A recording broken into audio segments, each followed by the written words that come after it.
les politologues, les patriotes, l'homme intègre convaincu Sékou Tounkara ni aw bɛɛ lajɛlen b'a dɔn. A bɛ se ka kɛ ani Sékou an ka hakilinaw tɛ kelen ye fɛn dɔw la, mais k'a fɔ ko Sékou ko Mali kanu t'a la n'i y'o fɔ o ye fili kuma ye, o ye kodɔnbaliya kuma ye. Adamaden communication kɔnɔna la bɛɛ lajɛlen n'i ka kuma fɔcogo dɔn, bɛɛ lajɛlen n'i ka ko kɛcogo dɔn.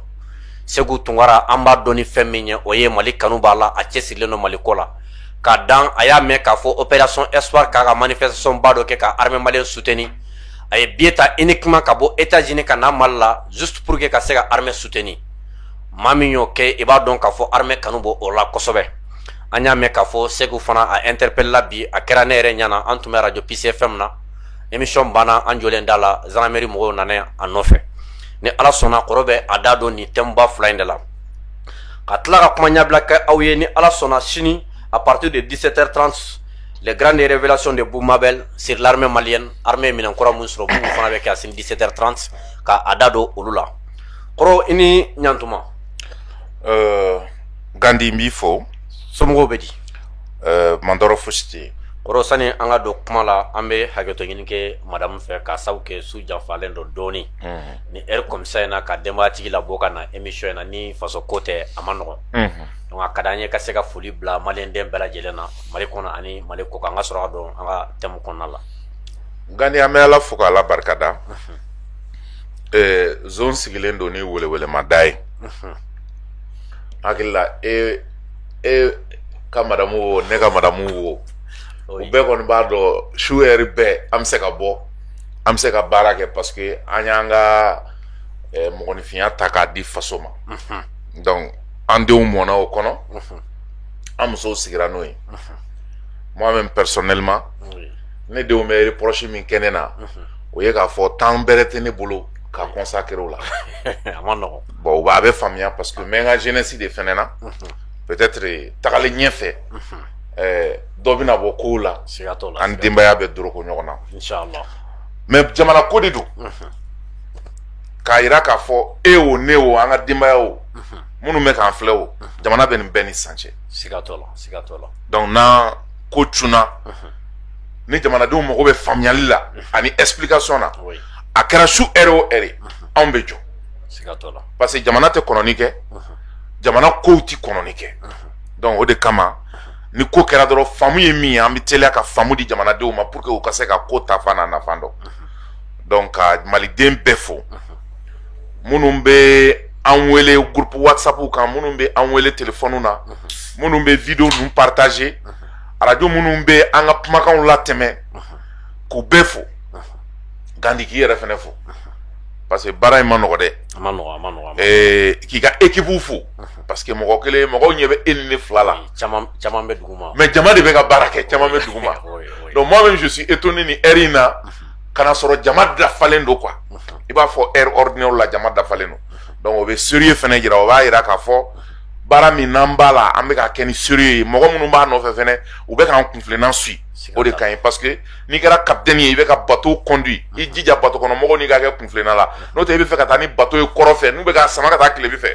cɛ hali n'i bɛ taa i ta bɛ goya dɛ, a bɛ gɛlɛya, a dɔ bɛ dɔ la kurun bɛ fili. Donc an b'o foli kɛ ka dugawu don kɛ kuma minnu n'an bɛna fɔ Ala k'a kɛ jamana nafalan ye, jamana halisa Ala k'a sankɔrɔta, Ala ka jamana basigi, jamana jugu Ala k'u bin, Ala ka Faransi jasi don o don, Faransi n'a kanubaw Ala k'u jasi don o don, Ala k'u jigin duguma don o don, Ala k'o kɛ ka Ala kama, a k'o kɛ ciba ɲumanba in kanu kama, a k'o kɛ Maga ni Madina kanu kama, a ka Mali bɔ Faransi ni a dɛmɛbaa jugu bolo, ka Mali jɔ a kolo la, ka Mali développer, malidenw ka se ka lafiya u sigiyɔrɔ la, tɔɔrɔ bɛ an balima minnu kan u ka bugudaw la, jiko b'u la, kuranko b'u la, baloko b'u la, fɛn bɛɛ ko b'u la, maliyɛn ma foyi ɲini ko ka dumuni kɛ ka fa, ka kɛnɛya, ka Ala deli, o dɔrɔn maliyɛn b'o dɔrɔn de kɔ. Baloko ɲuman an b'o de kɔ, an m'a fɔ an bɛ château jɔ, an m'a fɔ an bɛ ku Russie la, an m'a fɔ an bɛ ku Faransi la, mais anw ko dɔrɔn dun ka fa dɔrɔn ka kɛnɛya ani ka baloko ɲuman sɔrɔ ka Ala bato ka sa. Maliyɛn bɛ nin dɔrɔn de ɲinina bi. Donc an balilen b'o la Faransi fɛ, o de kama an bɛ Ala deli, an sun o sun, an seli o seli, an ka Ala deli, Ala ka Faransi jasi, Ala ka Faransi ka jɔnya juru bi ka bɔ. Voilà, merci. Kɔrɔ sani an ka don kuma la, boisson hiver i b'ale dɔ min. Bita in sumalen don dɛ. A sumalen don dɛ. Ni an bɛ tila ka n'a fɔ PDG boisson bɛ ka dɔgɔya, o k'a essayer ka na ni boisson ye. C'est an ka énergie don. kere koro bamanan b'a fɔ ko balalen bɛ ko sudalen sa sani an ka se an balimakɛ ka thème ma n'o ye Segu Tunkara ye an bɛ an da don jamana marabagaw ye communiqué min kɛ bi parce que bi fasodenw bɛ yɔrɔ min na nisɔndiya ani nisɔngoya de kɛlen don ka hadamadenw fɛngɛ kosɛbɛ mɔgɔ caman ye wele k'a fɔ a ka d'u ye n ka se k'i wele ka sigi su in na mana kɛ su RR ye an ka se ka kuma nin thème na joona sani dɔw kana hakilina dɔw don fasodenw kunna a ma faamuya cogo min na a ka se ka ɲɛfɔ k'a ɲɛ kosɛbɛ k'a dɔn réellement min bɛ yen Pro an ye jamana marabagaw ka communiqué min kɔnɔna la o y'a yira k'a fɔ ko an bɔra G5 Sahel la G5 Sahel min tun ye jamana 5 ye an bɔra la k'a tɔ tora jamana 4 ma plateau kelen sanfɛ fana i y'a fɔ nin kana kelen kan i ko ko a mɛn k'a bɛ kɛ G1 Sahel ye kɔrɔ n y'a dɔn k'a fɔ i bɛ ka kumakan mun fɔ o tɛntɛnnen don a ka d'an ye bi ka se k'i da don nin na nin nana cogo di hakilina jumɛn nana ni nin ye fasodenw ka se k'a faamu sani an ka se an balimakɛ ka yɔrɔ ma Gandhi te si bon tɛgɛ la tun non y'a fɔ ayi kɔrɔ ni ye min fɔ yan dɔrɔn ne b'a nɔ tɛ k'a bila de voilà donc n bɛ fɛ ka mun de fɔ don mɛn o mɛn a sebali tɛ siga t'o la ne y'a f'i ye yan ko coopération bɛ Mali ni Faransi cɛ n ko an bɛ bɔ a la i y'a fɔ wagati min mɔgɔ wɛrɛw bɛ k'a fɔ ko an bɛ continuer k'a négocier ne ko i ma k'an bɛ bɔ a la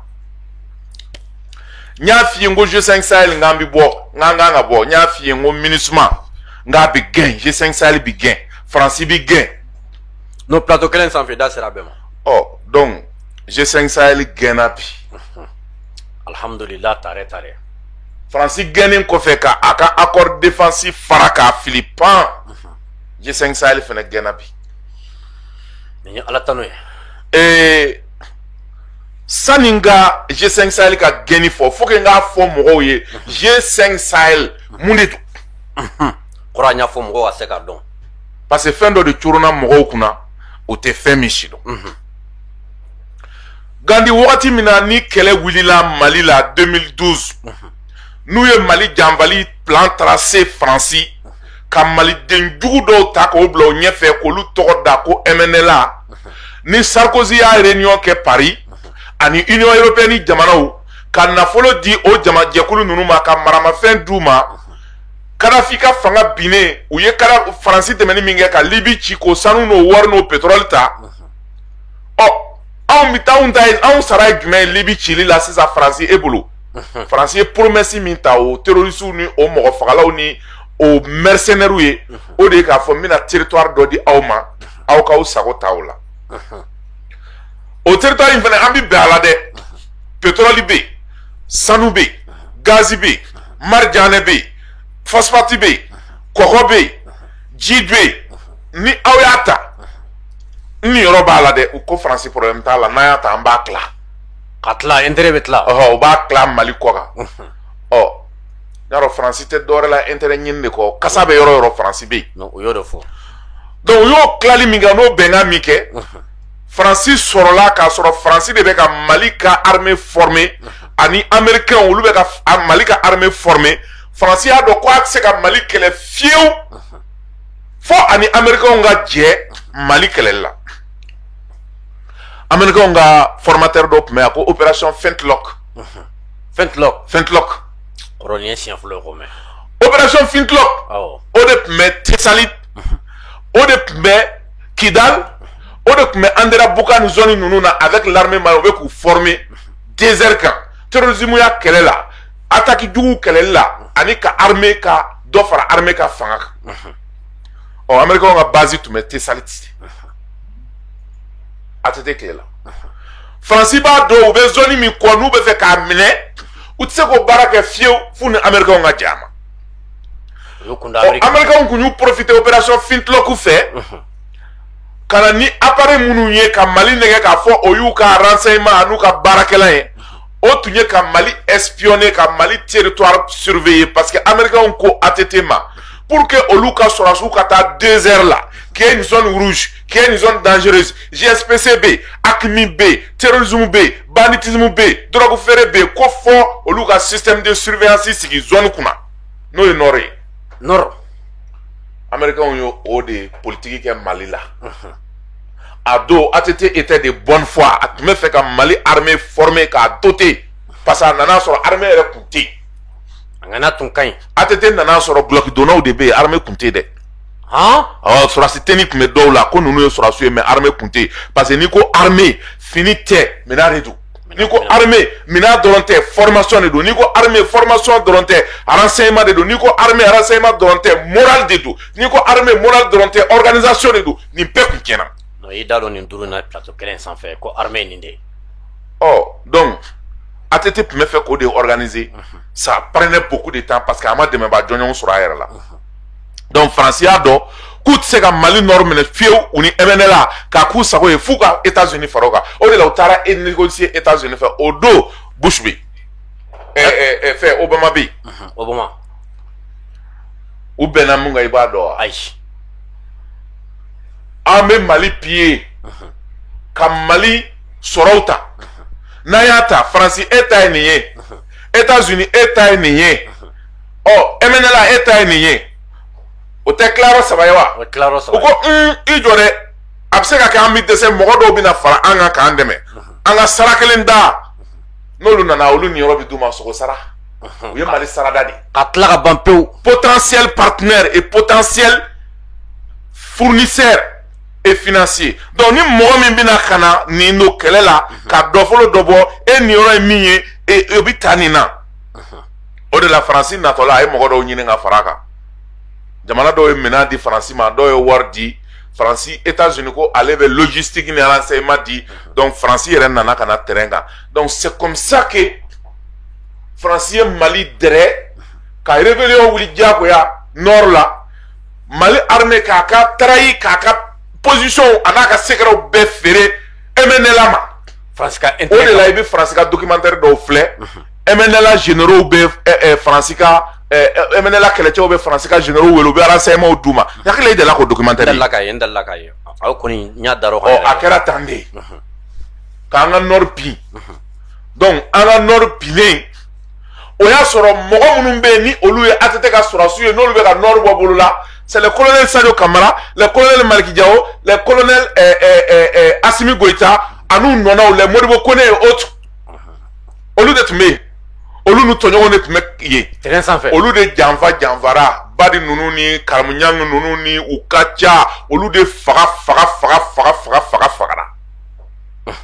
Ils ont côtoyé la mort. Domi, Gamoube, armée, Ituni, armée. Katulu. Tile saba désert kan o y'a sɔrɔ Sadio y'a ka commandant d'unité di. Sadio tun bɛ Gamu nɔfɛ o don. Allahu akbar. A tununa a tɔliki waliki tɛ sɔrɔ a ka position tununa o y'a sɔrɔ Diao ka position feerela ennemi ma u ye kɛlɛ kɛ 5h du matin fo 18h u ma dumuni kɛ ka kɛlɛ kɛ sufɛ fo ka dugu jɛ fo dugujɛ 7h u bɛ kɛlɛ la. O ni jugu. Awɔ. 24 heures sur 24 u bɛ kɛlɛ la mugu bɛ ci maa si ma da maa si ma sunɔgɔ y'a dɔn ji min kɔni tɛ kuma tɛ dumuni ma. U ka minɛn n'u ka kisɛw bannen sisan ne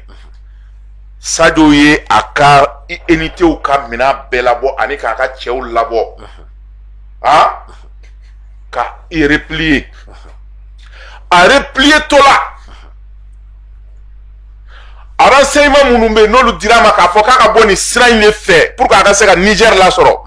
A ye sira ta mais a selen sira la a ka instinct n'o y'a ka kekuya ye. Wala a ka kekun dɛ. Ayi Sadio n'i y'a ye dɔrɔn. La hawla wala quwwata illa billah. A ka kekun o ye kekuya da ye. A ko troupe ma alf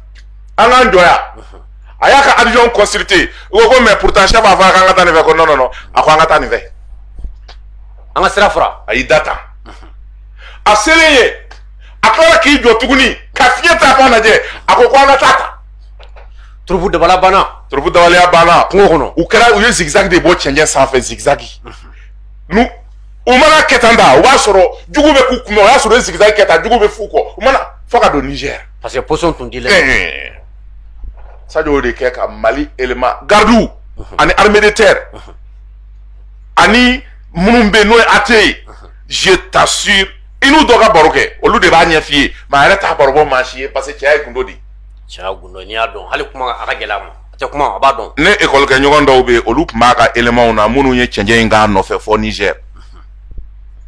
a ye Mali armée cɛ caman sauvé ten ka bɔ o de kama bi c'est des gens qui sont aimés Assimi ye min kɛ a dɔnnen don Assimi ka sigi bureau ko ka jamana mara sorasi tim Mali la hal ni recruter la bi ka bi toro Diaw ati toro Malik ati toro Modibo Kone ati toro Wage ati toro parce qu'ils ont vu, ils ont fait leur temps, ils ont fait leurs preuves et ils continuent à faire leurs preuves. Tien sans fait. Oh donc au todi moko chama somina armée re a donc a fa Anjanfalendo. Oh mais Anjanfalendo jusqu'à quel degré au de madon au de kama coup d'état intervenir et donc on a kele ka chibla Francis makwa kana Francis comme tu me minino yende ka Mali dese ka bi fa ka mako ka jona parce que yo de préparer on va créer l'instabilité au Mali de sorte que Mali mako ka jona Mali ka enwele no karama sako soro malamba sako ke effectivement o de kera ouye condition be de créer pour que jonguda ku wele jonguda kele ka lettre tu massa ko jonguna ma ay lettre ti sebenda iba wele be invitation chama be nini ne ka ko be lettre sebenda ou ele lettre sebe français ka chi jonguda ma kwa signer eta foita la ko hakila ni signer ni ma signer an la terroriste anye munu blaka na kona na ya sembo veruka obe motimina nu ye motimina Mali bebi sera segu be boli Mali bebi boli aba ça veut que la débandante donc on a eu de signer ko chuma o Francis profiter quoi be sans fait ko ka Mali armée demain apifé o yoto apifé la Mali armée be duguma o ye keleke chama chama ndara o do DJ da ko be kelenye ani Abbas Dambélé Abbas Dambélé qui est actuellement gouverneur de Ségou o be kelenye Abbas Koké Dambélé Chengana chamambe olu torai Allahu akbar u denw b'a dɔn k'u faw torai u ba furu yɔrɔ la ye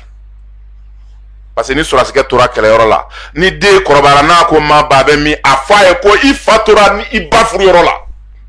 Allahu akbar o ye cɛya de ye o cɛya ye i fa cɛlama de sara a musolama ma sa dɛ Allahu akbar ɔ donc cɛ minnu tora ye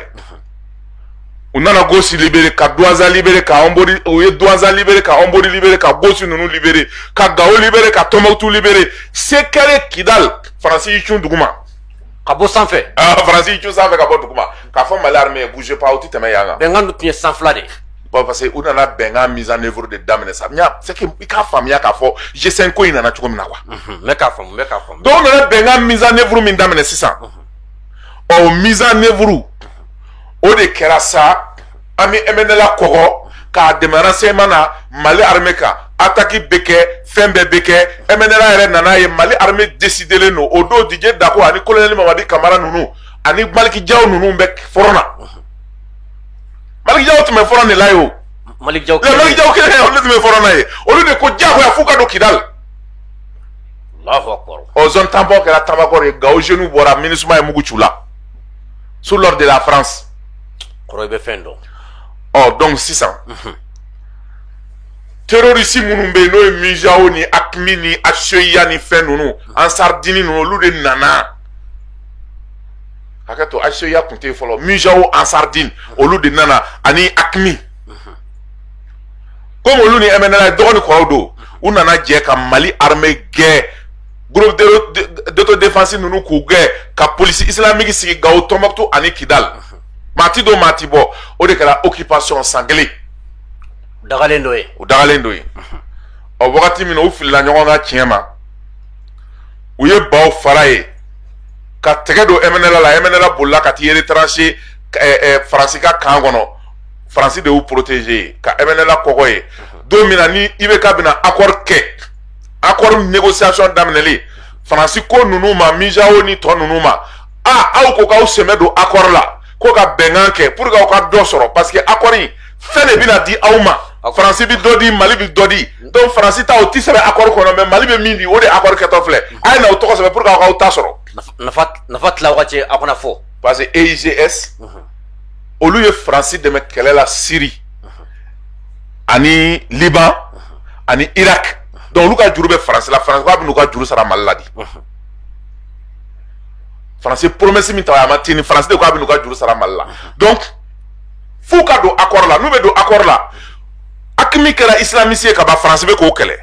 Minjao ye islamique ye f'u ye mɔgɔw bolo tigɛ Alu Ture ninnu police islamique ninnu f'u ye mɔgɔw bolo tigɛ ka dɔw fara la kɛru olu tɛ se ka ye accord la diɲɛ na a bɛ Faransi discréditer Faransi bɛ accord min ɲɛfɛ donc f'u k'u tɔgɔ yɛlɛma Akmi y'a tɔgɔ yɛlɛma ye ka t'o kɛ HCIA Au Conseil islamique de l'Azawad. Au Conseil islamique unifié hein, de l'Azawad. Au de Karahashiyai. Mouvement arabe de l'Azawad, MAA, au de Mijaoui. 14 Falendro. 14 Falendro, mais c'est les mêmes personnes. On a accord signé ni Mali. Quand faut qu'on accord blanc en œuvre, au de Kamabi. France a condition on a pour qu'on embargo ou les Gabon Malika. Kofa Malika a décidé qu'un accord blanc en œuvre selon les directives de la France. C'est là où embargo qu'on a là. Condition nous bala. Nous conditions ne bala. C'est que moi ma famille embargo qu'on a. Donc 12 mois, 16 mois, 18 mois, 24 mois, 5 ans. Chronogramme ni chité clé. Condition de reposer nous na amasonima embargo te wili. Condition de poser nous. Condition est moyen na e duruta. Sandal kalotani fla bi dauma. Condition nous na 15 ta 18 mois bi dauma. Na so na condition bema ama ke chatra nyo dire mingada bi dauma 5 bi dauma. 20 conditions. Au début 20 conditions. Adaye Facebook a donné 13 conditions c'est vrai. Ko de poser nous. Allez ta gundo kalama c'est 20 conditions. France que le mec a mis poser Assimi Goïtani 5 colonels na so na mima. Amana so France tamaka c'est degré mina au délai de vie de auma. Allahu Akbar. Donc on l'a fait que don kunyumena embargo ballen lo ka wili. Ko indeni note 12 mois côté 16 mois côté 18 mois côté 24 mois côté 5 mois côté condition de béni Assimi sona France ka condition bema c'est ça les 20 conditions ou be 5 ans sous Maliku amitana e wani transition bala ba ko ka charti nyelema ou ma ko Assimi se ka présenter ni élection ni transition bana France il bina exiger Malika ka charti nyelema Assimi ka continuer tant qu'avec la France ka baraka abi continuer avec 100 mois abi 2 mandats abi 3e mandat abi 5e mandat abi 10e mandat ke manchittement Assimi koko autant que avec la France ka baraka Assimi de compte France nti so ka condition kelema kele Assimi Baneno. Hali kele Assimi Baneno ka soma. Faso donc ka ni ronde famu ni de tien. Voilà pourquoi Goodluck Jonathan bita abisege mimi for media là. A chronogramme de 18 mois de élection de taillé. No koro ka ni kuma ni de tien. Condition de be chemise kolo kana. On nami ibe so 6 mois ma nindo ni be so 18 mois ma oye ni be fait ka 24 mois ka oye ni Assimi kele ka 24 mois for condition munu njira lala ngwa e tabali de goshi ko de misika kene ka jamana kono chiko jumena ntiso Assimi tabali goshi ntiso on y a me ko négociation be ka ke négociation mi be sena ni de be ka négocier de sinon délai mandat ça y est ça va ça ne a fait en négociation de 5 mois ka alors Gandhi et transition on m'a fait qu'à 12 mois non kachache aya que 6 mois non 6 mois ka do faraka OK d'accord donc aya que 12 mois ou bien aya que 18 mois OK d'accord donc on va arrêter merci bien avec minute que le pour boire c'est si ça le premier ka mon solution sur là problème là mais mon la bête ka kala ni ne be duguma Goodluck Jonathan na ko jolike parce que on non ga ira faso dembe Ablaye Diop ye mission jolike on est bon c'est ça la vérité mi ma fo malé on yede fle ko de fie bi odeni ni a balane do ade ode kama mo do ba fo ko angale kan bega embargo la ko Assimi manga so 16 mois ma amanga so non ni 24 mois kon tanti son mais 24 mois à quelles conditions retardons voilà conditions ne bet duguma minti fort c'est ça les ode 8 km ni a me kuye daso dala kapma ko ta fe moko ka bo akala nunu de beu no te nu bora o be moko ka bo min kala mo bo communiquer ko ngeu korobe condition na ben semaine kono amé émission spéciale sigi ne ala sona amena émission spéciale siga voilà inchallah à condition nous sont politiques militaires économiques stratégiques et même culturels et linguistiques à bebala à condition nous bebala donc ni Assimi ko quoi tu sont français ka condition nous la France est prête à tout pour que Mali digi dingen kono raison pour laquelle il veut qu'à sommeler qu'à foko kobina gelea tse ka jigida France kelenga aya la nyini farafina jamana to fe munu me chenye ka jamana ka ko anga force do sigi pour que ka France contourner je sais ça il veut ka initiative de il veut ka parce que atete kunya fo mo mame il veut ka nale kelenga aye ka fo mo tese France là à cause je ne négocierai pas avec ceux qui sont en armes On ne me triamballerait pas. Oh, aye, à négocier, à accord négocier, à triamballer à Kabia, à Kolomolo, à Kurundo. Au Kélé à la César, à Koko, à G5 Salissi, pour que Farafina Yamano autonomie soit efficacement au Kaseka Keleka, terrorisme Kele, Francis, ko Francis, à Word dit G5 Salimassa. En tant que Andy Francis, moi G5 Francis, mon équipe, Magorango, ok, ni G5 Sal de Caroe problème, faut être là. Mais n'a mis G5 Salissi, mais n'est pas Warbo. N'a bisi, abisi, n'est pas cadre kono, ou un semi douala. Koriba fait que G5 Sahel fana France taria. Au fana France taria. Il n'a pas cédé au. Ah jamboli. Donc il veut qu'au commune du ticket. À finition là-bas dans laquelle Français politique du Menga à Sembala, à Daba Warkola. Donc à y profiter au de faire ça, à G5 Sahel bémene kakata parce que il veut gagner na miko. Fabou invité France. Il veut gagner na miko. Jamana no G5 Sahel là au ben bono minele no France bolo déjà quoi. Ni Tchad quoi ba nganyonyo, Tchad bono minele no. Mauritanie pareil. Mali pareil, Niger pareil, Burkina ainsi de suite. Donc, il y a eu bien bon menette. Ce qui fait que aujourd'hui, G5 Sahel a nafolo utaru jigida Francis kako Francis ko ka ba wori ni Francis chibla Trump ma on allait faire na fo G5 Sahel anga warbo Trump ya la je ko même Mali ko la an bi mun soro États-Unis Francis ko bo anye sara ko ni classe sara sabaye Francis ni ro kelenye États-Unis ni ro kelenye MNLA ni yoro kelenye ani terrorisme ni yoro kelenye to kelen ngoni mbia o ye dememba o anyo cloud nyonganje États-Unis ko non ne ka baraketa ka boni etai do bi bu eta de la ka fara ne taka sali kele ka damne intérêt de be don sali G5 Sahel kele ka damne Trump yo de fo makoro maso ma Trump ko ba ko no do connecti ne ka dorome ti do G5 Sahel la ya fo imame ya nyakuma réalité de ni nyakuma ne ka ni yoro kelen min bala obike ka barkan deme ani minisuma deme mais G5 Sahel ni be vene senga do la tuguni ibe do de buitala ka fara ne taka franchement son odema Ronimba il a mis la France là de oh donc au delà G5 Sahel a massé ka financement américain soro France yɛrɛ promesse min ta France ma se ko honorer parce que France tun jugun bɛ États-Unis ni Allemagne ni jamana wɛrɛ kan olu y'a niyɔrɔ ka dɔgɔ la France ye natabaya kɛ G5 Sahel na France yɛrɛ sago bɛ jamana minnu na olu de G5 Sahel o donc u ye G5 Sahel fili bolo kɔ la o tuma o G5 Sahel kɛra barikɔlankolon kolonkolonkan de a tɔgɔ ka bon pour tɛrɛ pas baga a t'o ɲɛ jamana kɔnɔ. Donc sisan a bɛ kɛ G4 Sahel sisan. ɔ donc sisan France kelen k'o dɔn sisan a y'i bolo bɔ G5 Sahel kɔnɔ. Mais muna sisa G5 Sahel ko kuma wulila parce que Barkani gagné ka takuba gagné ka accord militaire fara ko fili cadre juridique foyi tɛ France bolo u bɛ se ka baara kɛ min kɔnɔ ka opération kɛ Mali la ni G5 Sahel tɛ parce que u bɛ G5 Sahel la G5 tun tɛ o n ko G6 de don 6e ye France de ye o o de yelen tɛ quoi G6 Sahel de kun don 6e ye France de ye o G5 de bɛ papier kɔnɔ mais 6 de don donc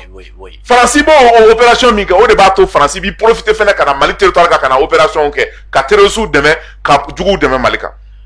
mais Kɔrɔninba yɛrɛ jamana marabaaw b'a fɛ ka hali ni France donna minɛnw la ka don an nɔfɛ dɛ. a ye France fɛn bɛɛ lajɛlen gɛn ka ban de. an tɛ France kɔ sa an t'a kɔ France de b'an kɔ parce que munna mun nana ni nin ko in ye ne y'a f'e ka plateau kan yan n ko France profiter wagati min France ye Mali espace aérien sɔsɔ fo an bɔra k'a kuma fɔ France ministère des affaires étrangères ani ministère des armées o bɔra ka communiquer kɛ k'olu ye opération minnu kɛ Mali la ko c'est dans le cadre du G5 Sahel. mais wala jamana marabaga ninnu ka kɛ ko kosɛbɛ dɛ. donc Assimi ko si c'est dans le cadre du G5 Sahel problème t'a la. n y'a faamuya. n bɛ sigi ka G5 Sahel kɔnɔ a turu bɛ se mun nana kɛ G5 Sahel président ya jamana 5 ninnu président a bi woro tɛ olu ni ɲɔgɔn cɛ de ni e ye san kelen kɛ nin bɛ san kelen kɛ nin bɛ san kelen kɛ nin bɛ san kelen comme Assimi b'a dɔn turu setɔ don Mali ma a ma presser la patience stratégique du commando spécial du bataillon des forces spéciales le colonel Assimi Goïta a ma presser a y'i sigi ka France kɔnɔ wo da la n'a bɔra dɔrɔn n b'a kunci n'a bɔra n b'a kunci France bɔra cogo jumɛn na a tun bɛ Tchad de bolo Tchad ka présidenya banna turu bɛ se Mali de ma sisan ala nana Mali dɛmɛ Tchad min ye coup d'état kɛ Idriss Déby Itno a tun b'o de bolo o salen o denkɛ nana ka na fanga ta coup d'état kɛ ka fanga ta a tora o bolo yen o yɛrɛ communiqué dɔ kɛ wagati la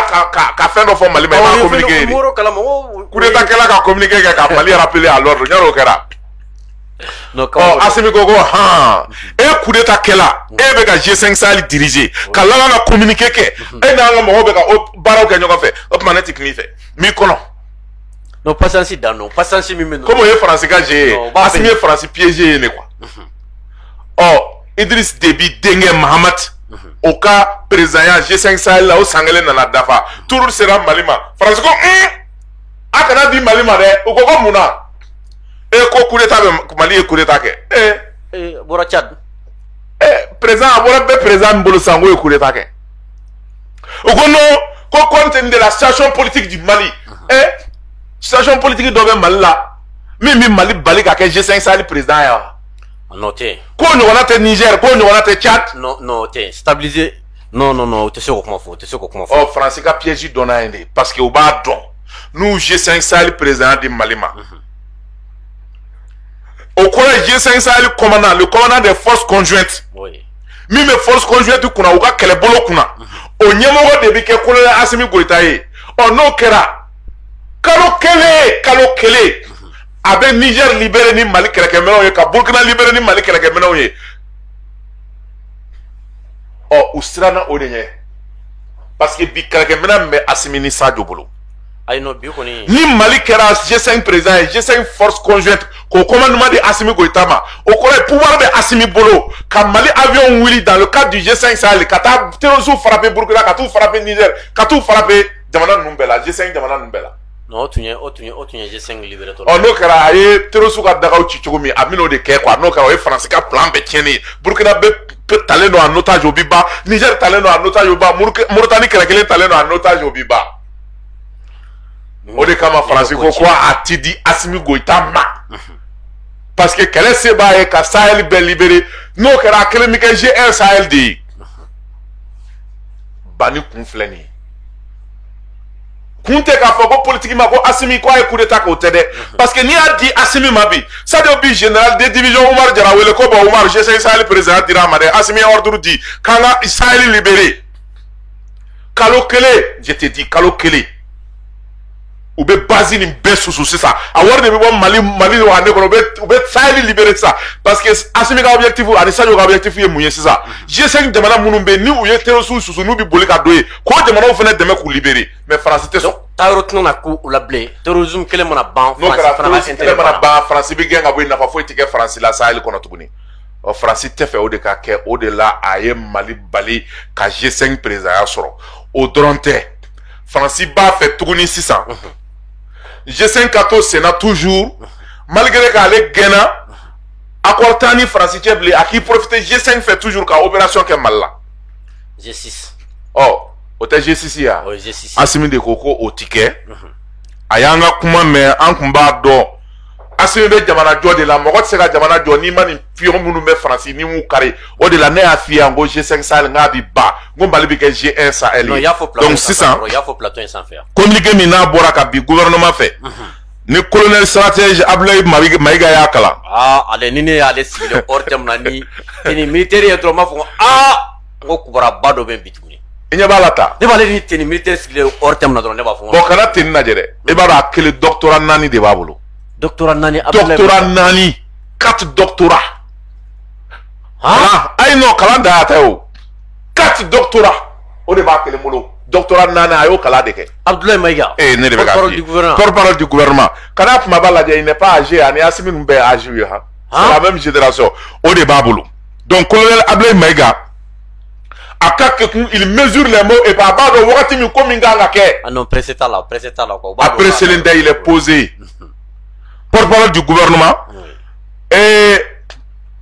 ni cey nana bi même min daka na nana mi ko daka bi ni aye ki tabi kono o de Abdoulaye Maïga parce que ni a korofa kofe na nana ni aye ibe dissuader iba ka vako non comme c'est kan chemi ngango côté otenie donc aller de communiquer kalan bi wala danna o de ancien atelier communiquer ko Mali gouvernement bi diama la donia ka fo G5 Sahel jamana kundugu ka réunion mina temena février kalo kletan ani duru njamena ko hukum benaka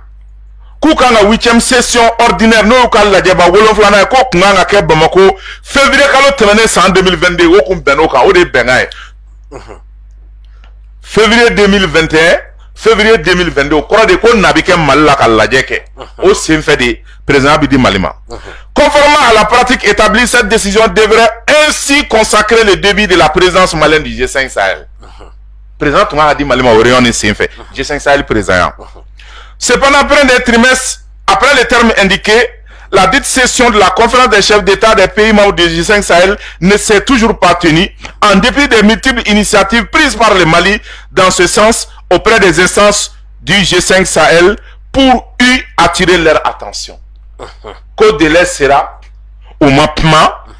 Mali et G5 Sahel démarché kata jamana kundugu befe ka fouye qu'au délai sera Mali ka président délai sera depuis février et qu'a compté février, mars, avril, mai, kalonani au mappement. Kalonani temps. Ah président glonembe Tchadini Maliche. Francis Sigilendo. Ah Francis de quoi Canadi. Francis de quoi Canadi. Amboru fene kalama. Oh uko où y correspondance là-bas minchi février kalo kile 22 minchira général Mahamad Idriss Déby ma minye Sénégal Tchad transition ñemoy Tchad président no transition président ni alebe G5 Sahel ñemoy la asimi kunya la sobi ka fo ko ni ñeta ma soro sigi ka fo ni bara nununa jani mekalo kile tan duruche ko Mali be ika bara mi anaka bara ñoga me G5 Sahel ka ba sunzuro force conjointe parce que G5 Sahel, il y a la conférence des chefs d'État, il y a la conférence des ministres, il y a le G5 Sahel qui la force conjointe qui réunit les chefs d'État-major des différents pays membres du G5 Sahel. Donc Mali Boran Bella, c'est les différentes instances. Au gouvernement de Mouakila Djiginga Fo, au 8e session Kebalia Malila, G5 Sahel qui a réunion statutaire ou aka organu olu baraw kebalia Malila oye sharia soso de mi ni G5 Sahel sikirani sharia munu ye ni obolu kon o ma ko Mali gouvernement ko ati son fieu ka fo nyeta munu kanga ke G5 Sahel kono olu ka soso Mali ka président o ka buruja ka Mali kumaniya aka hakewma ko Mali G5 Sahel sharia foi to fo ka fo jamana wore kangi i opposé Malika président là au corps de ka fo Tchad bana Niger bana Côte d'Ivoire fene bana kuti soko Malika G5 président ke malgré que Côte d'Ivoire data là oui allez G5 oh mais allez fene bana allez i dado là parce que allez le français ka bara là oh donc ko ye saria soso de conférence des chefs d'État ani secrétaire exécutif anuka programme annuel 2022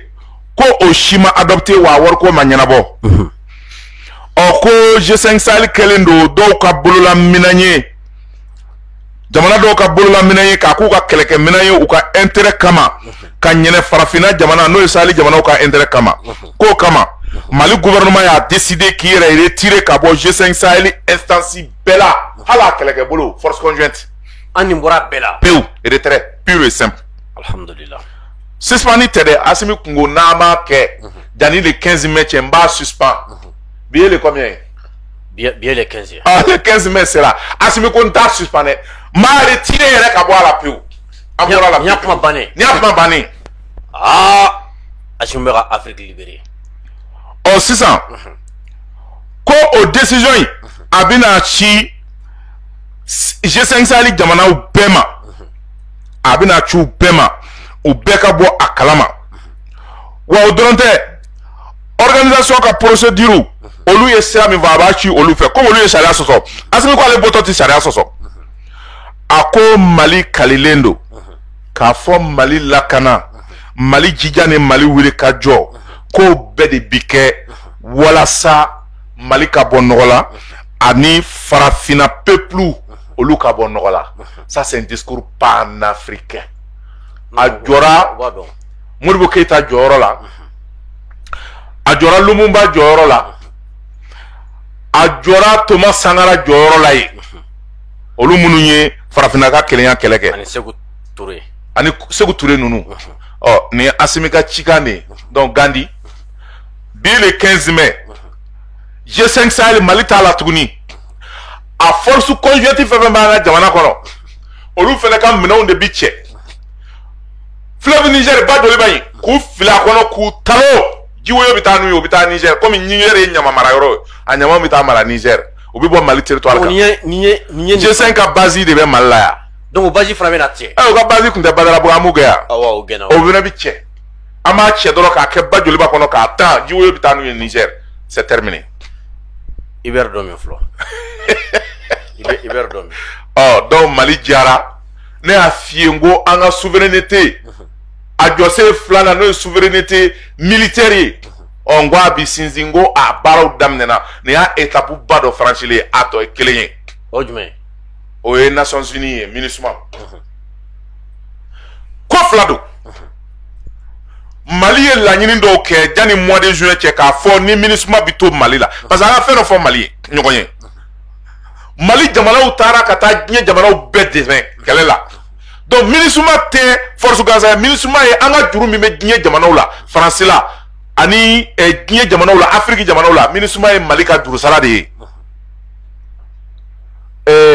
Hollande nana Mali la a y'a fɔ ko Mali taara France bɔ bolo la an mɔgɔw taara Indochine kɛlɛ kɛ ani France kɛlɛ kɛ donc an ka juru min bɛ diɲɛ jamanaw la an ka sɔrɔdasiw ye kɛlɛ min kɛ Darfour ninnu Libéria ninnu a ka jamanaw ka ca diɲɛ na o juru saraw de bɛ yen dɛ jamana fɛn o fɛn mɔgɔ bila ka na Mali la k'u sen don MINUSMA la u bɛ juru sara de la donc n'i ka juru bɛ mɔgɔ la mɔgɔ y'i ka juru sara i kana kɔn k'i sɛlɛ a la fɔlɔ i b'i ka conditions de poser n'a ma ɲɛ k'aw nana an dɛmɛ Mali ye min kɛ France la ka a ka amendement ci France ma accord défense la a bɛ nin falen n'o kɛra a bɛ k'an ka bololaminɛ de ye an b'o ɲɔgɔnna de ci MINUSMA ma sisan k'a fɔ a bɛ nin de falen donc o lettre de bi sɛbɛnna Assimi Goïta fɛ k'o di Choguel ani Mokhtar Ablai Diop ma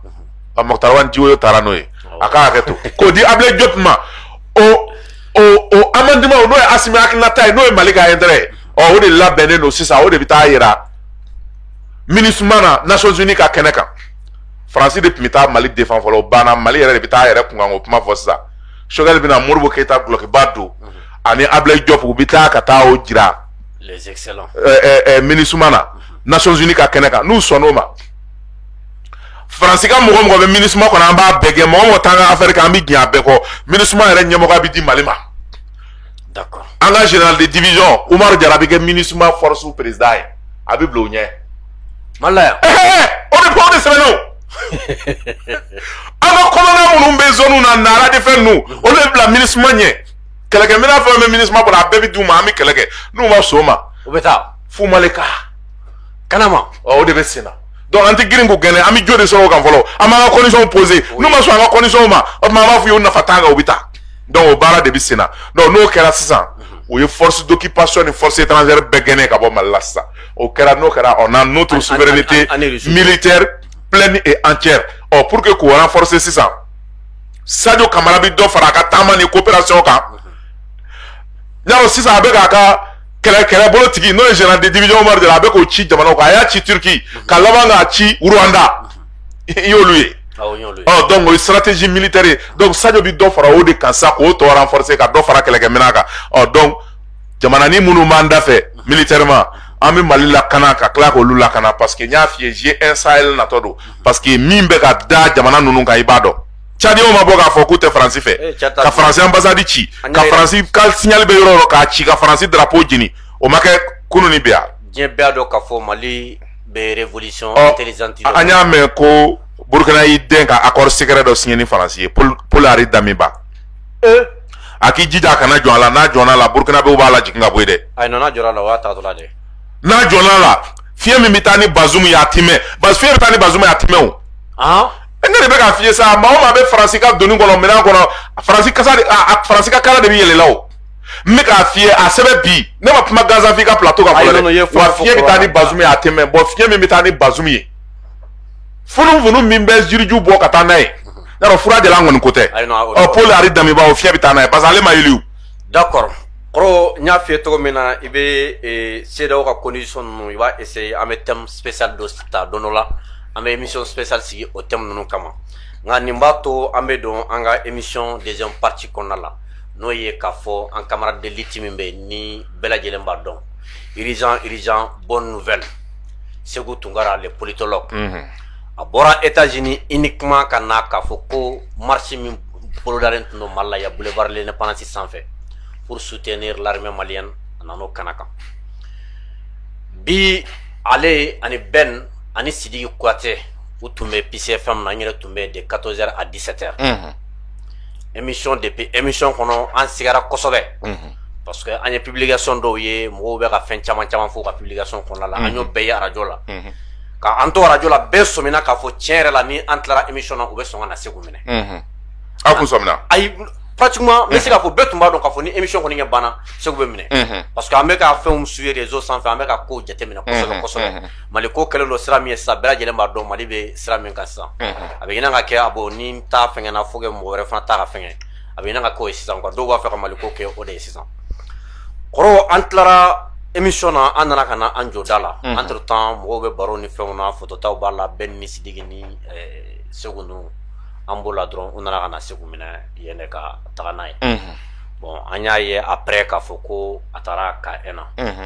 mo chamanye anwele me mo ka min don amina na yoro mina mina kuma fo mo siye ama foko mo ka plenty bako ama foko jamana de don fo ma fo mo siye akoni nge mina na nana kana seni wachi makoro akuma chara kosobe parce que ni a jate mine bi mogo mun be ka fanga deme a homme fort do segui aramaden mana ke togo mogo ka litimene togo te kele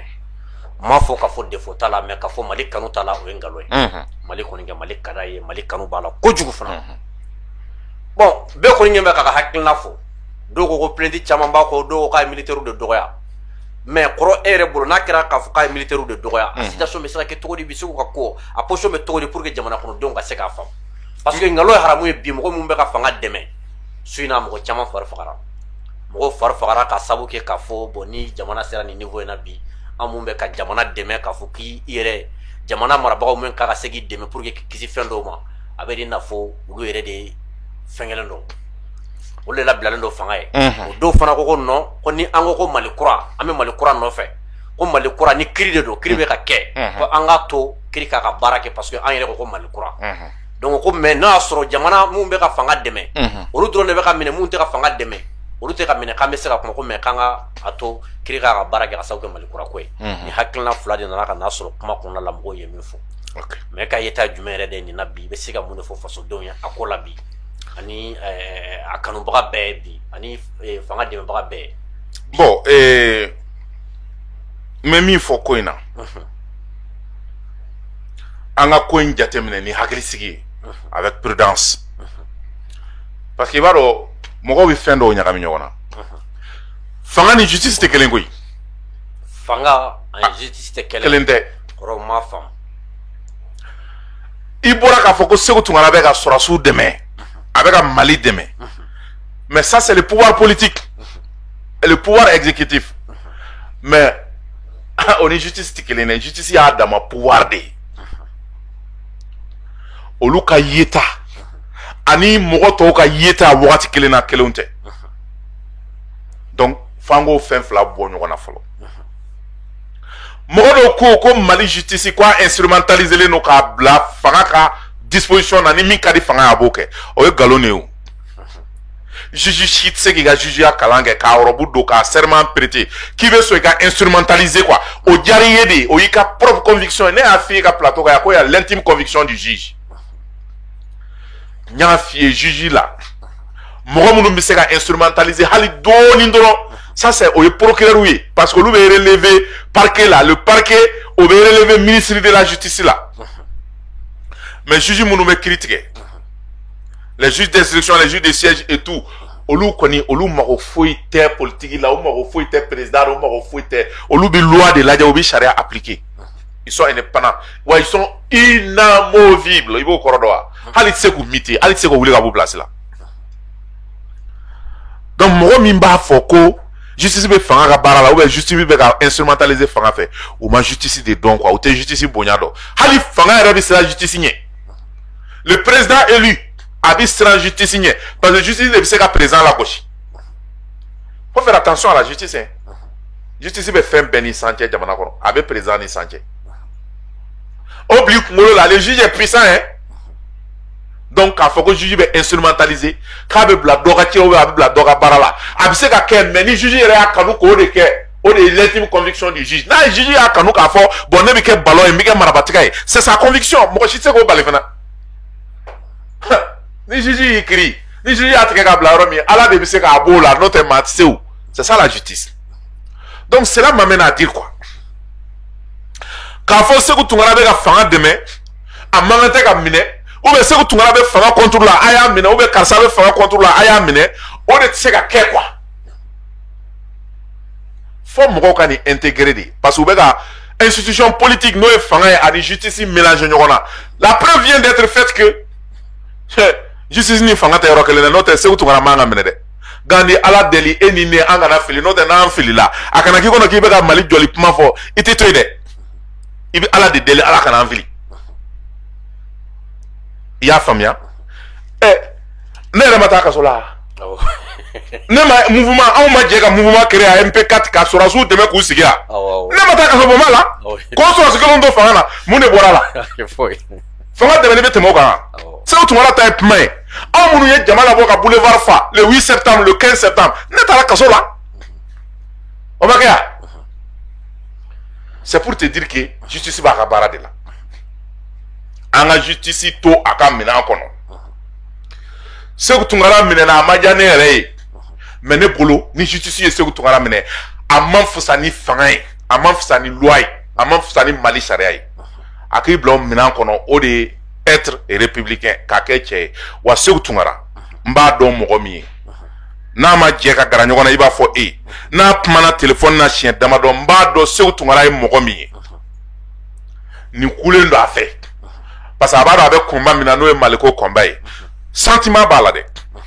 fo mɔgɔw fana k'a bila u kunkolo la jimifɛn bɛ fili quoi et puis n'i kɛra buna hadamaden ye sentiment de b'i la quoi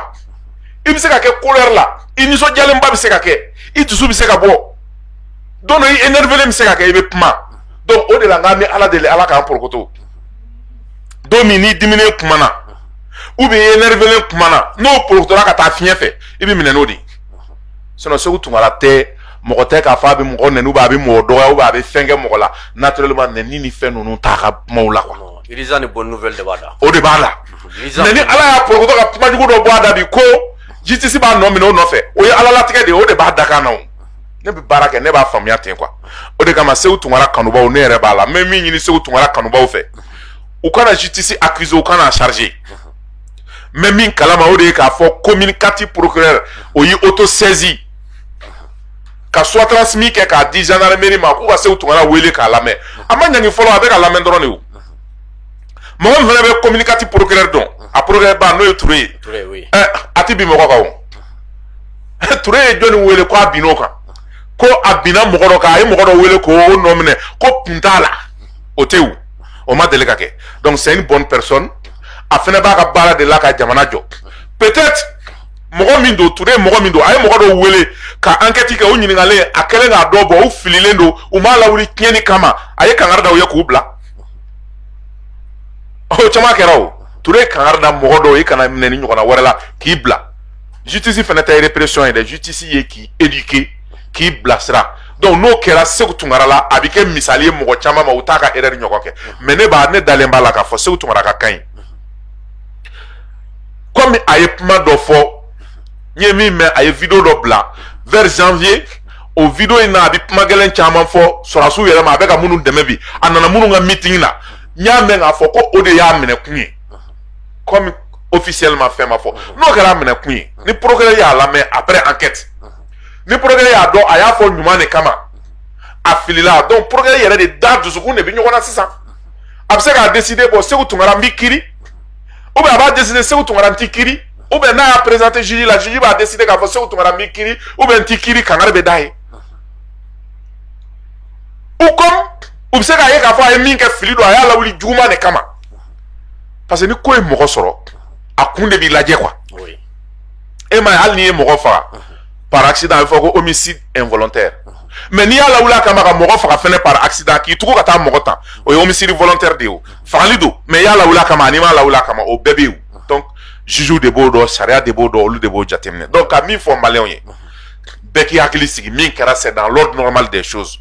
ni y'a sɔrɔ Seku Tunkara kuma fɔ kuma min n'a digira malien fan dɔ la ou bien a procureur ye a intention tira kan ko Seku Tunkara kan ka wele k'a ɲininka n'a ma Seku Tunkara wele k'a ɲininka o kɔrɔ ye k'a siranna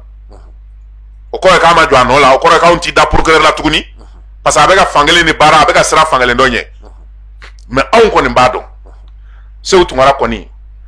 n ti vidéo maniw la fasa dɛ mais ani caman ti kelen ye dɛ hali kusan na ani Ben de cerveau ye fɔli min kɛ ɲɔgɔn kɔ a ye mɔgɔbaya yira o kɛnɛ kan ni kuma ɲuman caman fɔli ye ni jigisigi kuma caman fɔli ye donc o mɔgɔ sugu den bɛ bi a tabaga de bolo ko ye ni Seku Tunkara tun ko n ti maliyɛnw kunnafoni peut-être a tɛna vidéo kɛ nin tɛna sɔrɔ ou bien ni e ni ne ko sisan bon an ti tiɲɛ fɔ Maliko la an ti maliyɛnw kunnafoni jɔnni b'a fɔ k'a fɔ k'an kumana don dɔ k'an da filila den bɛ bi a tabaga de bolo mais est ce que ni e ni ne y'an da di bi an ye tiɲɛ caman fɔ mɔgɔw ye an ye fɛn caman dayɛlɛ mɔgɔw ka bɔ a kalama maliyɛnw ka jamana kibaruya dɔ an ka kɛ jamana fɛ i b'a fɔ juge bɛ jamana ka intérêt kama cogo min an ka jamana ka intérêt dafa ni e ni ne y'an datugu bi ni an y'an datugu bi e k'i ka page datugu ne k'a fɔ ko n ti kuma maliyɛnw bɛ kunnafoniya ma nɔgɔ tiɲɛ yɛrɛ la a ma nɔgɔ a ma nɔgɔ ɔ mais n'an tor'o la n'an filila dun ni e ni ne filila dun donc o de bɛ jateminɛ mɔgɔ bɛ ko kɛ kun min kama i b'o de lajɛ ɔ i ɲuman kɛtɔ la i bɛ se ka fili kɛ donc n'i ye fili kɛ ani mɔgɔ min y'a lawuli kama yɛrɛ ka tiɲɛni kɛ e n'o tɛ se ka minɛ cogoya kelen na dɛ donc ne kɔni ka faamuyali la Seku Tunkara ka ko an k'a to tan maa si kana kuma gɛlɛn fɔ justice ma maa si kana kuma gɛlɛn fɔ Seku Tunkara ma maa si kana fɔ i bɛ Seku Tunkara lafasa non tiɲɛ yɛrɛ de b'a lafasa justice yɛrɛ de b'a lafasa donc an ka baara kɛ n'o ye ka maliyɛnw bɛɛ hakili sigi an bɛ jamana min kɔnɔ an bɛ état de droit jamana kɔnɔ wa ne dalen b'a la k'a fɔ il y aura une bonne solution il y aura un bon issue pour ce cas donc an b'an jigi da o kan k'an ka magistrats bɛɛ fo u bɛ baara min na pour la justice ka continuer o fɛ parce qu'on a besoin de ça an mago bɛ o de la donc maliden fɛn o fɛn bɛ yen n y'a ye déjà sanni ka don dɔw bɔra ka kuma gɛlɛnw fɔ dɔw ye Asimi interpellé a kɛra ta non non non magistrat foyi tɛ yen ko a bɛ Mali contre la ko a bɛ transition contre la ko a bɛ fɛ ka fanga tiɲɛ ou bien a bɛ fɛ ka n'i y'o kumaw mɛn mɔgɔw da u k'olu bila c'est des patriotes comme nous an bɛ kuma u b'an ka vidéo filɛ u yɛrɛ bɛ content ni armée victoire kɛ u bɛ content ni armée échec kɛ u bɛ dimi ni jamana tɔɔrɔ la u bɛ tɔɔrɔ maliyɛnw de don komi an balimaw n'an teriw n'an sinjiw de don olu bɛ se ka kɛ Mali contre la cogo jumɛn na mais ni ko dɔ kɛra a bɛ se k'an tɔɔrɔ mais an kana kuma gɛlɛnw fɔ kuma gɛlɛn minnu n'a bɛ se ka kɛ kɔlɔlɔ ye kɔfɛ donc n bɛ profiter i ka micro la ka yafa ɲini au nom de Seku Tunkara ka yafa ɲini maliden bɛɛ fɛ ka yafa ɲini an ka kiiri tigilamɔgɔw fɛ ka yafa ɲini principalement commune 4 procureur fɛ yafa kun tɛ k'a fɔ ko a ka Seku to yen dɛ non yafa kun ye a k'a faamu ɲuman na a k'a ka baara kɛ mais a k'a faamu ɲuman na n'a y'a faamu ɲuman na a bɛ se ka kɛ leçon ye Seku Tunkara ma a bɛ kɛ leçon ye mɔgɔ wɛrɛ ma wa ne b'a dɔn Seku Tunkara juguya t'a kɔnɔ maa si juguya t'a kɔnɔ ale ka rôle ye ka société moraliser k'a éduquer a ma bɔ influenceuse dɔw ka histoire a ma bɔ olu la olu ma dɔ wɛrɛ kɛ tile 15 kaso kɔ a ye mɔgɔ dɔw fɛnɛ lamɛn ka kangari dɔw ye k'olu bila ka taa so n y'o f'i ɲɛna sisan a bɛ se ka kɛ Seku Tunkara ta bɛ k'o ɲɔgɔn ye il est libre mais an b'a deli a ka contexte lajɛ fɛnɛ an ka taa dɔɔni dɔɔni a bɛ min kɔ Maliko la a n'a bɛ ka baara ɲuman min kɛ Maliko la a tano dɔw ma se o bɛ se i y'a faamuya an b'o sɔrɔ inshallah kɔrɔ an b'i yɛrɛ fo k'i fo parce que su janfalen tun don dɔɔni k'i wele ka na nin émission non n pɛrɛnnen don n'i ye n wele 1h du matin ou bien 2h 3h n bɛ na ni Maliko tɛ a ma nɔgɔn dɔɔni n bɛ na o de kama i ye n wele k'a sɔrɔ n tɛgɛ kolen don n ko n y'o bila n y'o bila n ye ji min sira fɛ ka na n'i y'a jateminɛ sisan ka bɔ ka se so i bɛ so waati min na sɔgɔma ko ka tila ka soli ka wuli ka taa baaraw la a ma nɔgɔn ayiwa ni Maliko tɛ donc ka foli lase i yɛrɛ ma i ka kuma kuncɛ kuma n bɛ min fɔ malidenw ye an ka transition dɛmɛ Mali kura min n'an b'a kɔ a bɛ jɔ parce que ne b'a f'i ye n ko moi j'ai espoir n'i y'a ye ne bɛ engagé je m'engage pour l'histoire n y'a f'i ye k'an bɛ ka histoire de sɛbɛn ne bɛ fɛ ne tɔgɔ de ka don histoire la o fɛn ko tɛ mais anw minnu bɛ yen n'an tile bɛnna ni Mali kura jɔli ma n'an tile bɛnna ni indépendance kura ma anw tile bɛnna Asimi Goyita ni Sadio ni Maliki Diawo ani Modibo Kone ninnu tile ma anw minnu tile bɛnn'o ma aw ne b'an jija an ka fɛnkɛ min n'an bɛ tanu n'a y'an kɔfɛ minnu fana bɛ k'an lajɛ n'o ye jamanadenw ye u k'u jija ka comportement kɛ sini maliden bɛɛ tɔgɔ bɛ sɛbɛn tariku la cogoya min na k'a fɔ nin don kama Mali bɛɛ farala ɲɔgɔn kan comme un seul homme k'u ka jamana dɛmɛ k'a bɔ bolo la e ma ye maliden dɔw hésitera mais Tchad ma fara an kan k'an dɛmɛ Niger population tɛ k'an dɛmɛ hali n'a y'a sɔrɔ Niger politiciens ye jamana janfa Burkina population tɛ k'an dɛmɛ hali n'a y'a sɔrɔ an tulo b'a la k'a fɔ Damiba bɛ ka janfa kɛ n b'a dɔn Ivoiriens bɛ ka Mali dɛmɛ Guinéens bɛ ka Mali dɛmɛ Sénégalais bɛ ka Mali dɛmɛ Afrique bɛɛ de bɛ ka Mali dɛmɛ nin ko in na donc an k'an jija jamana diɲɛ bɛɛ bɛ k'i dɛmɛ wagati min na hali Europe jamanaw bɛ ka Mali dɛmɛ nin ko in na diɲɛ bɛɛ bɛ k'i dɛmɛ wagati min na o t'i kɛ kuma ye ka misali ɲuman yira dɛ jɛkulu minnu tun bɛ ka transition la gosi 4 décembre pour une transition non réussie la u mankan ma suma bi yan u mankan dara u b'a dɔn parce que jizo de don quoi ni jizo bɛ ka taa a ta ne ko k'i bɛ taa ta mun de bɛ k'i la jizo b'i bale ka taa ni i n'i ka so ani i ka jama bɛɛ a jizo bɛ taa ni ye i bɛ t'i yɛrɛ sɔrɔ kɔgɔji kɔnɔ donc jizo min don ils sont obligés de suivre le courant d'eau n'u m'a suit ji bɛ taa n'u ye donc maliden bɛɛ k'o faamuya an ka baara kɛ n'o ye an k'an ka armée soutenir an k'an ka armée dɛmɛ inshallah an bɛ objectif min kɔ a bɛ atteint wa victoire camanba de b'i kɔfɛ parce que surprise bɛ nalen surprise baden de bɛ ka na dɛ surprise baden hali bi fɛn de kɛra alhamdulillah ala ka sabati amina maliyɛnw ko an bɛ aw bɛɛ lajɛlen fo ka aw barikada malgré que dugu janfara dɔɔni mais aw ye mɔgɔba caman ye mun bɛ ligne na u bɛ ka an filɛ o b'a yira k'a fɔ tiɲɛ yɛrɛ la faso in a kanu bɛ aw la ni ala sɔnna layidu min bɛ aw ni ɲɔgɔn cɛ o ye ka bɔ ka kunnafoni jɛlen di aw ma hɔrɔnya danbe ani fasoden ɲuman kɔnɔna la ni ala sɔnna non sini a carton bɛ na quoi n b'a fɔ a ye sini a bɛ na carton ni minɛ d'accord ni ala sɔnna an bɛ an ka partenaire bɛɛ lajɛlen fo k'a fɔ ni ne tun bɛ an bolo bi ka a lase aw ma ala ka an bɛn a ɲɔgɔnna wɛrɛ ma wasalaam